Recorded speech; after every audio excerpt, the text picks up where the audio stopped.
Welcome back to my channel. My name is Priyanshi Panchal और आज हम स्टैंडर्ड 8 में चैप्टर नंबर 1 एग्रीकल्चर इम्प्लीमेंट्स के बारे में पढ़ेंगे।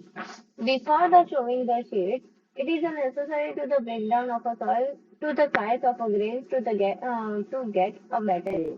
यहाँ पर कई कई बार एग्रीकल्चर में यहाँ पर सोइंग से पहले हमें क्या करते हैं, यहाँ पर जितनी भी सॉइल्स होती है, जो बड़े बिग साइज की सॉइल होती है, यहाँ पर हमने आगे पढ़ा था कि जितने भी ग्राम्स है उसको क्या हमें पहले करना पड़ेगा, ब्रेक डाउन करना पड़ेगा, बराबर।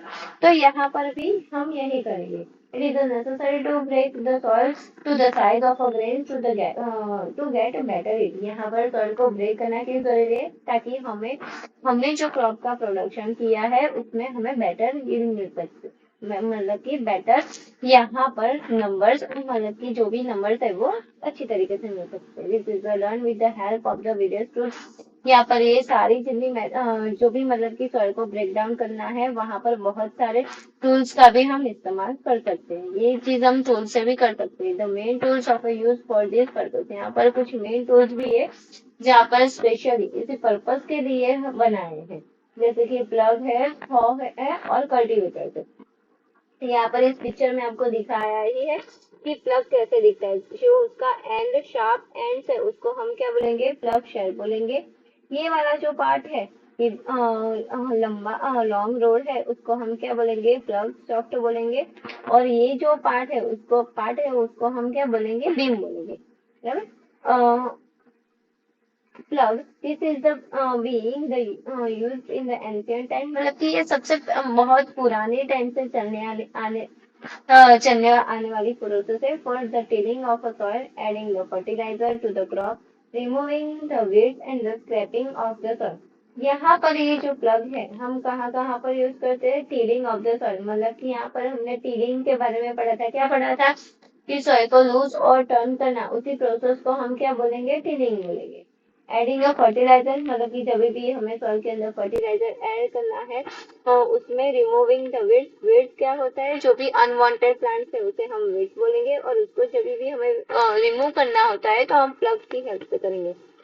Scrapping of a soil, soil को स्क्रैप करना। This is the implement is made up of a wood and the row of a by the pair of a bulls और द अदर एनिमल्स। यहाँ पर ये किससे बना है, पहले तो प्लग वुड से बना है और आयरन से बना है। और उसमें यहाँ पर कोई भी एक एनिमल की यहाँ पर हमें पैर चाहिए, जैसे कि यहाँ पर एग्जांपल में लिखा है बुल्स की हमें पैर चाहिए, या तो कोई अदर एनिमल्स भी ले सकते हैं जैसे कि हॉर्स है, कैमल।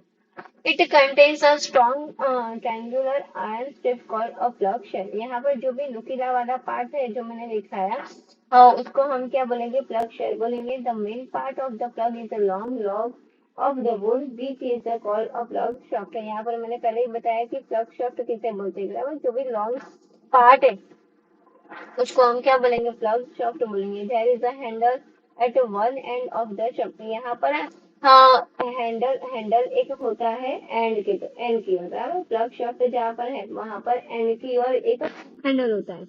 वो हैंडल क्या करेगा, वहां पर हम अटैच कर पाएंगे किसी भी एनिमल्स को, बराबर। उसकी जो भी पीठ है, नेक का पार्ट है, वहां पर वो बीम रख पाएंगे।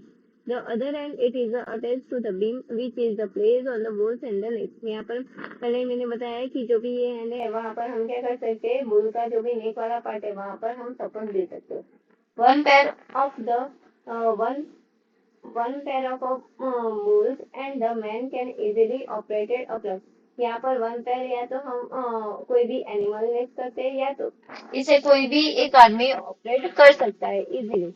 The indigenous of a wooden of a plug is increasingly and being replaced by iron of a plug now। अभी यहाँ पर प्लग, जो भी प्लग ये इंस्ट्रूमेंट है, कि बहुत सारे लोगों ने इसकी तो अभी रिप्लेस ले ली है इस इंस्ट्रूमेंट की, क्योंकि यहाँ पर क्या, एक तो ये time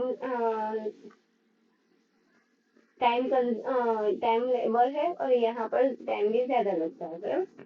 hope, it is a simple tool which is use the removing of a weights for the losing and the serve. यहाँ पर हो जो है वो किसके लिए हम इस्तेमाल करते हैं, वेट्स को रिमूव करने के लिए और सर्व को लूज करने के लिए। It has a long road of a would और आयरन। ये भी कुछ ऐसे ही दिखता है, जैसे यहाँ पर हमने प्लग देखा थोड़ा सा उसका स्ट्रक्चर भी होगा, स्ट्रक्चर भी प्लग जैसा ही होगा। A strong, broad and the bend plate of the iron is affixed to one of the ends। यहाँ पर ये पार्ट आपको दिखाया है, देखो यहाँ पर हैंडल है, यहाँ पर ब्लेड है, यहाँ पर ब्लेड की हेल्प से हम क्या कर पाएंगे, सॉइल को स्टेप कर पाएंगे। ये यहाँ पर बीम है, यहाँ पर एनिमल्स के नेक पर उसका सपोर्ट दे सकते हैं। Work like a blade, it is opposed by the animal. देखो यहाँ पर हम इसमें एनिमल भी इस्तेमाल कर सकते हैं। कल्टीवेटर, आज के समय में तो यहाँ पर कल्टीवेटर का सबसे ज्यादा यूज होता है। Now a days a plug is done by the tractor driver cultivator. यहाँ पर ट्रैक्टर के पीछे ये कल्टीवेटर्स लगा देते हैं और फिर कल्टीवेटर्स ही अपने आप काम कर रहे हैं। जैसे जैसे ट्रैक्टर आगे आगे जाएगा वैसे वैसे ये कल्टीवेटर क्या करेगा, पीछे ट्रैक्स बनाते जाएगा। The use of cultivator save the labor and the time। ये टाइम कंज्यूम मतलब कि यहाँ पर टाइम भी इतना ज्यादा नहीं लगता जितना प्लग में और हो में लगता है। यहाँ पर एक तो ये टाइम कंज्यूमिंग है और यहाँ पर इतनी मेहनत भी नहीं लगती, तो सबसे ज्यादा ये कल्टीवेटर का ही यूज होता है। शोविंग नेक्स्ट पॉइंट है। Showing is the most of the important part of a crop production. यहाँ पर जो भी शोविंग है वो बहुत ही मोस्ट इम्पोर्टेंट पार्ट है क्रॉप प्रोडक्शन के। क्यों? क्योंकि अगर हमने सीड का जो भी चुनाव है वही अच्छा नहीं किया तो हमारा क्रॉप की क्वालिटी है वो क्या होगी, इतनी अच्छी नहीं होगी। अगर हमने सीड्स का जो भी क्वालिटी है वो अगर हमने अच्छी सेलेक्ट की है तो यहाँ पर हमारा क्रॉप का ग्रोथ भी अच्छा होगा। तो चलो कैसे करते हैं सीड क्वालिटी चेक कैसे करेंगे वो हमें यहाँ पर देखना है। We for the sowing a good quality of a seed are the selected. सबसे पहले हमें क्या सिलेक्ट करना है, सीड की जो भी क्वालिटी है वो सिलेक्ट करनी है। Good quality seeds are the clean and the healthy. जो भी अच्छे सीड्स होंगे वो कैसे होंगे, हेल्दी और क्लीन होंगे। गुड वैरायटी, और उसमें उसकी वैरायटी भी कैसी होगी, अच्छी होगी। The farmer prefer to use the seeds which is given a high yield.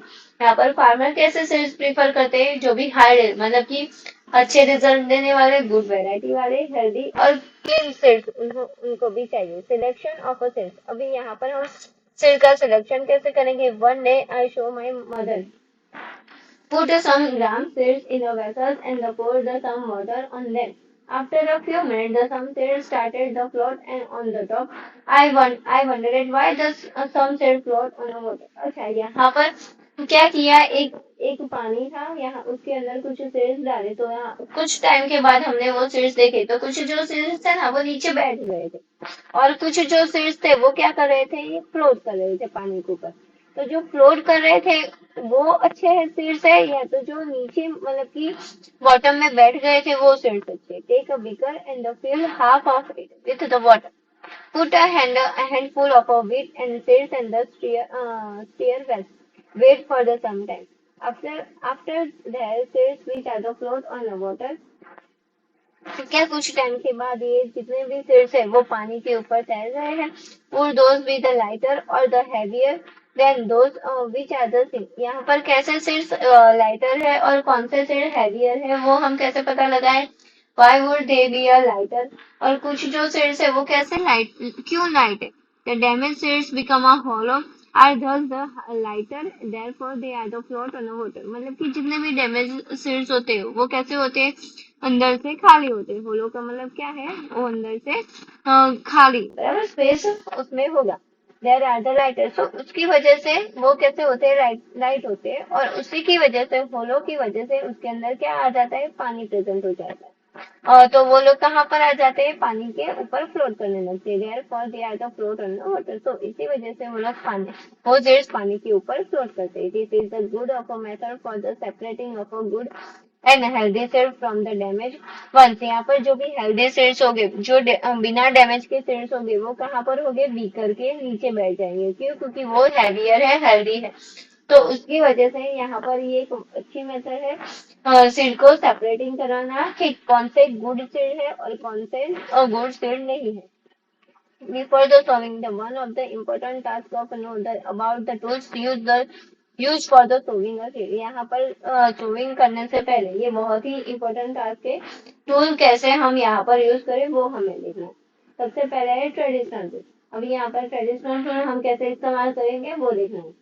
The tool used traditionally for the sowing a seed is a shape and like a funnel. यहाँ पर जो भी आपको funnel टाइप का structure दिख रहा होगा, बराबर, वो कैसा है, यहाँ पर उसका एंड वाला पार्ट जो होता है वो कैसा होता है, नुकीला होता है, और वो सॉइल के अंदर होता है। सॉइल के अंदर आगे क्या करेगा, जैसे ये बुल आगे चला जाएगा वैसे ही ये फनल भी क्या होगी, आगे पास होती जाएगी, बराबर। और यहाँ पर जो दो आदमी है वो क्या करेंगे, फनल वाले स्ट्रक्चर में से सीड को ऐड करेंगे। तो ये जो सीड्स है वो डायरेक्टली कहाँ पर आ जाएंगे, सॉइल के अंदर। The seeds are the filled into the funnel, passed down through the 2 or 3 pipes having a sharp ends। यहाँ पर मैंने पहले कि पाइप के एंड्स कैसे होते हैं, शार्प होते हैं। These ends are the pressed into the soil and the place the seed in them। यहाँ पर जो भी मतलब कि पार्ट है फनल लाइक स्ट्रक्चर, उसके अंदर हम क्या डालेंगे, सीड्स डालेंगे। Seed drill। Nowadays the seed drills is used for the sowing with the help of a tractor। यहाँ पर ये जो seed drills है वहाँ पर उसके आगे का या एक इसके पीछे मतलब कि हम अटैच कर सकते हैं ट्रैक्टर के पीछे। This tool show the seeds and the uniformly and the proper upper distance। यहाँ पर अगर हम इस मेथड से सीड ड्रिल से हम अगर सीड को सोविंग करवाना चाहे तो यहाँ पर प्रॉपरली मेथड से लाइन बाय लाइन, जैसे आपने खेतों में देखा होगा कि बहुत सारी लाइन एक जैसी बनी है, प्रॉपर डिस्टेंस में बनी हुई है, बराबर। तो ये सारी चीजें कैसे वो लोग बनाते हैं, तो सीड ड्रिल के हेल्प से वो सारी जो लाइन्स है वो इससे बनाते हैं। These tools either show the seeds uniformly at the proper distance and the depth। यहाँ पर उसकी डिस्टेंस भी प्रॉपर होती है क्योंकि उसके जो भी शार्प एंड है वो प्रॉपर डिस्टेंस में लगे, तो उसी की वजह से जो लाइन से बनी है वो किससे बनी है, वो एंड से बनी है। और यहाँ पर उसकी जो भी डेप्थ है वो भी कैसी होगी, एक जैसी होगी। Ensure that. अच्छा, यहाँ पर इसका एक बेनिफिट ये भी है कि जैसे ही इसके अंदर सीड ऐड हो जाते हैं सॉइल के अंदर, ये तुरंत ही सीड को क्या कर देते हैं, सॉइल से कवर कर देते हैं। Ensure the seeds are get covered by soil after the sowing. Sowing के बाद वो क्या करेंगे, ये टूल्स क्या करेगा, ये टूल्स क्या करेगा, सॉइल को कवर भी कर देगा। This ensure the seed are gets cover by the soil after the sowing. This are the prevents the damage cause by the bird. तो इसकी वजह से क्या होगा, जो भी बर्ड्स है जो ये सीड को डैमेज करना चाहते हैं तो वो यहाँ पर नहीं हो पाएगा। Showing by the using a seed drill save the time और द लेबर। यहाँ पर इसी सीड ड्रिल की हेल्प से यहाँ पर हम अपना ये जो मेथड है वो टाइम भी बचाता है और यहाँ हमारी मेहनत भी कम लगती है। There is a nursery near my school. I found that little plants were kept in the small upper bags. Why are they kept like this? यहाँ पर एक मेरे स्कूल के आसपास एक कैसी नर्सरी थी। I found at a little plant. मैंने वहां पर जाकर एक लिटिल प्लांट को ढूंढा और मैंने उसको कहाँ पर रखा, स्मॉल बैग्स में। Why are they keeped like this. उन्होंने ऐसा क्यों रखा था, जो ब्लैक कलर की थैली में वो लोग प्लांट को रखते हैं ना, वो लोग ऐसा क्यों करते हैं। Seed of the few plants such of paddy are the first of a grow of a nursery when they are the grow into the plantlets and they are the transfer into the field of a manually। वो लोग क्या करते हैं, पहले जो भी छोटी छोटी जो भी वो प्लास्टिक से बनी हुई पॉलीथीन है उसके अंदर ही पहले क्या करेंगे, सीड को ग्रो करवाएंगे। फिर अगर थोड़ा सा प्लांट बड़ा हो गया है तो वो लोग उनको कहाँ पर ट्रांसफर करते हैं, फिर मैन्युअली, मतलब कि वो अपने मतलब कि मैन्युअल तरीके से उसको ट्रांसफर करते हैं। Some forest plant and the flowering plant are also grow in the nursery। कुछ ऐसे भी plants और flower के plants हैं जो यहाँ पर नर्सरी में ऐसे ही ग्रो होते हैं। And the appropriate the distance between the seeds and the importance of avoid the overcrowding of a plant। यहाँ पर हमने देखा कि यहाँ पर जो भी सीड ड्रिल्स था ना, वहाँ पर एक चीज यहाँ पर बताई गई थी कि जो भी यहाँ पर डिस्टेंस होता है ना दो सीड के बीच में, वो प्रॉपर मेंटेन होता है। अगर ऐसा कोई अगर हमने टूल्स नहीं किया है, यूज नहीं किया है, तो यहाँ पर हमें ये ख्याल रखना है कि जो भी सीड्स का डिस्टेंस है ना वो ओवर क्राउडिंग ना हो जाए, मतलब कि दो जो प्लांट्स है वो एक साथ में ना आ जाए। This is allow plants to gate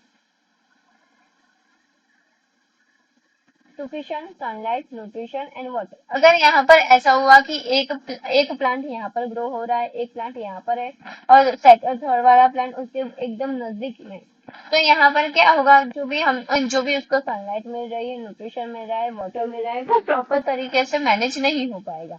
sometime a few plants have to be the remove to prevent overcrowding. अगर आपको ऐसा लग रहा है कि बहुत ही ओवरक्राउडिंग प्लांट्स के हो गए, तो हमें क्या करना चाहिए, यहाँ वहां से कुछ प्लांट को हटा देना चाहिए। आगे का जो भी पार्ट है वो हम नेक्स्ट लेक्चर में पढ़ेंगे। तब तक के लिए बाय बाय।